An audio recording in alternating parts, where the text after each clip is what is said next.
Þannig að við skulum fara hérna í samfastarafala fyrir jafnströmskerfi aftur og taka svo samfastarna strax eftir það. Já, ég myndist á þetta í síðasta tíma að þetta er alternatorinn í bílum eitthvað. Það er rétt. Smá á dæmunum og förum í þetta. Þetta er hjá okkur og við tökum til við þetta eftir.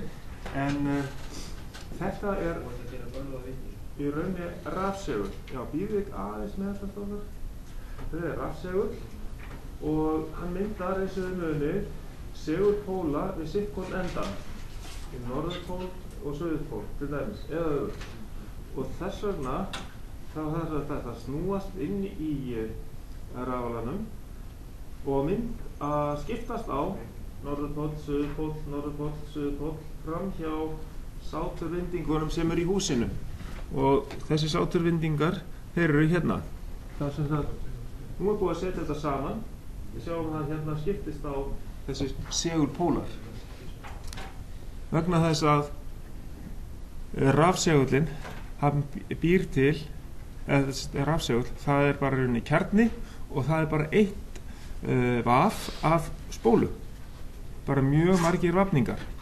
Og svo er þetta sendur inn straumur, jafnstraumur, til þess að búa til þennan segull.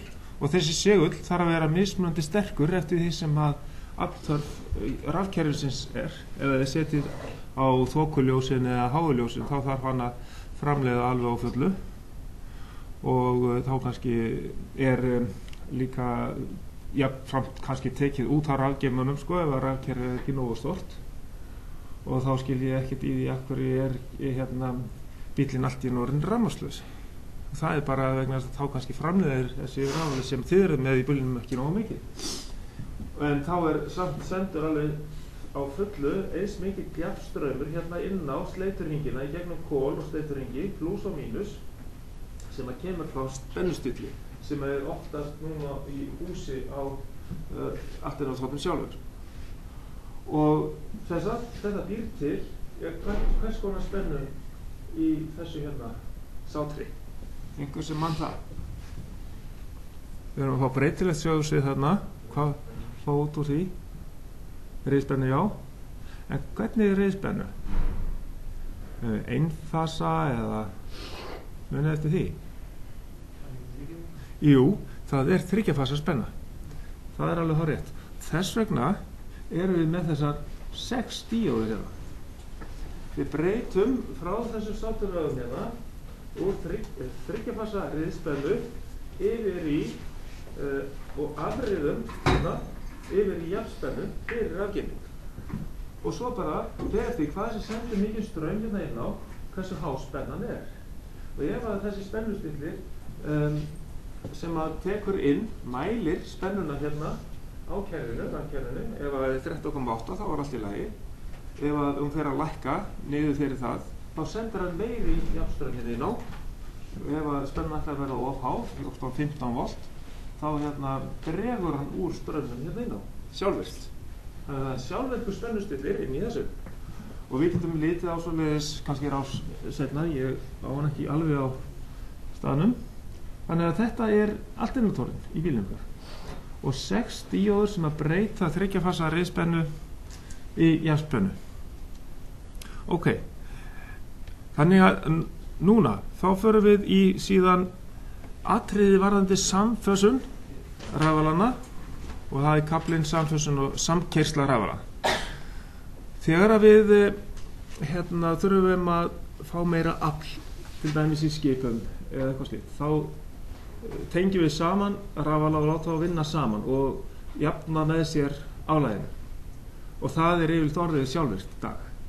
En bara til þess að skiljum hvernig það virkar, ef eitthvað bilar í rafkerfinu hjá okkur, að þá þurfum við að átta okkur á því hvernig þetta vinnur í grunninn. Bara samfösunin, hún fer þannig fram að við setjum fyrst annarkvort annan rafal eða þá að það er til eitthvað annað rafmagn hérna frá öðrum kannski ástengdum rafala eða sem sagt einhverjum öðrum rafala hérna inn á netinu og við þurfum að velja hvaða rafala við ætlum að tengja inn á netið. Og þá þurfum við að stilla þennan samferðslega snara á rétta stillingu. Og þessi snari ekki til hérna hjá okkur í rafmagnshúsinu. Hann hins vegar út í vélasalnum við ljósavélarnar í ljósavélatöflunni þar. Þar veljum við hvora vélina við tengjum inn. Og þannig að hérna eru rafalaróarnir og þeir eru með svokallaða undirspennu spólu sem er notuð til þess að láta þá fara út. Og þá rjúfum við strauminn að þessari undirspennu spólu og þá fara þeir í ákveðna hlutlausa stöðu. Þannig að það er ýmis varnarbúnaður sem að vinnur líka á þessa undirspennu spólu og við förum í það seinna. Svo er tvöfaldur tíðnimælir, tvöfaldur spennumælir og samferðslunar sjá augnablikið og þessi 3 samferðslunarljós sem eru hérna. Og það eru 2 mismunandi tengingar sem við höfum Sunnu búin að skoða og þannig að telja upp þennan búnað sem að ég er búin að fara yfir og síðan skulum við skoða þessi 3 skilyrði fyrir því að samferðslun geti átt sér stað. Það er það að þessi sama spenna á rafala og safneinum, sem sagt annar rafali sé komin inn og hann sé náttúrulega með rétta spennu fyrst og svo þurfa að stillast á rétta spennu þann rafala sem á að koma inn með. Og síðan að það sé sami hraði en þó örlítill meiri hraði á innkomandi rafala, á rafalanum sem við ætlum að tengja við. Og náttúrulega alveg í upphafi þá þurfum við að kanna hvort að fasaröðin sé rétt, sérstaklega ef við fáum rafala úr viðgerð eða það kemur nýr rafali inn og við ætlum að tengja hann upp í fyrsta skiptið, bæta honum inn á kerfið. Þannig að fasaröðin þarf líka að vera, hún er tekin hérna með í þetta segja. En síðan við þriðja atriðið, það er að velja rétta augnablikið til að tengja rafala og þá sjáum við sem sagt að þá má ekki vera neitt fasamunur á spennunum frá fasa 1 eða F1 og þá helst allt í hendur. Og við sjáum þetta náttúrulega bæði á samferðslunarljósunum. Ef við tengjum ljósin í dimma tengingu þá er sami fasi hérna og tengist síðan frá rafala. Og ef það er rétt fasaröð þá á að vera alveg slökkt á öllum ljósunum þegar að rétta augnablikið er. Því að þá á ekki að vera neitt fasamunur. Ef það er svona fasamunur þá er smá týra á ljósunum. Ok, en það er ekki alltaf svona dimm tenging á þessum ljósum. Því að dimma tengingin er í rauninni stundum notuð til þess að tjekka á því eða bara til öryggis er rétt fasaröð. Það er hins vegar þessi dimm ljóstenging sem er notuð til þess að svona átta sig á því erum við að nálgast rétta augnablikið. En þetta er náttúrulega í rauninni kannski ekki orðið eins mikið notað þegar þetta er orðið aðsjálfvirkt og að frekar bara sjá að þetta sé allt í lagi. Og svo hefur við náttúrulega mæli sem að sýnir alveg hárrétt augnablikið.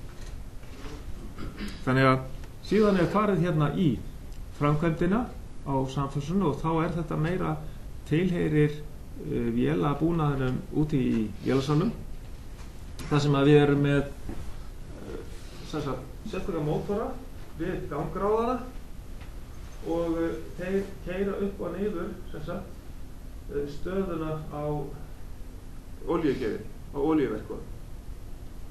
Þannig að við förum bara þá í aðra hvora áttina til þess að auka við snúningshraðann eða minnka snúningshraðann.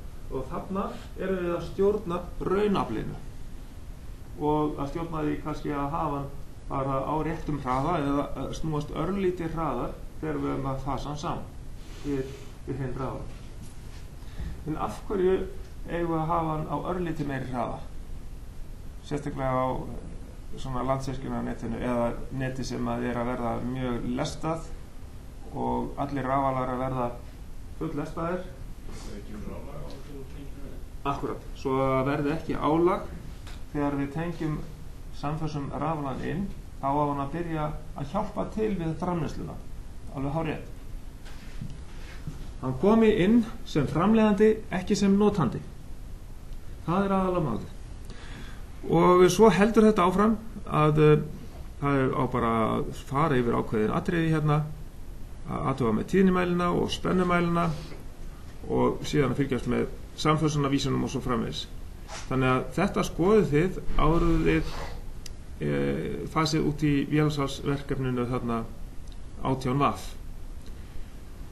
Og hérna þá spurning hvort að ég fari mikið meiri út í þetta en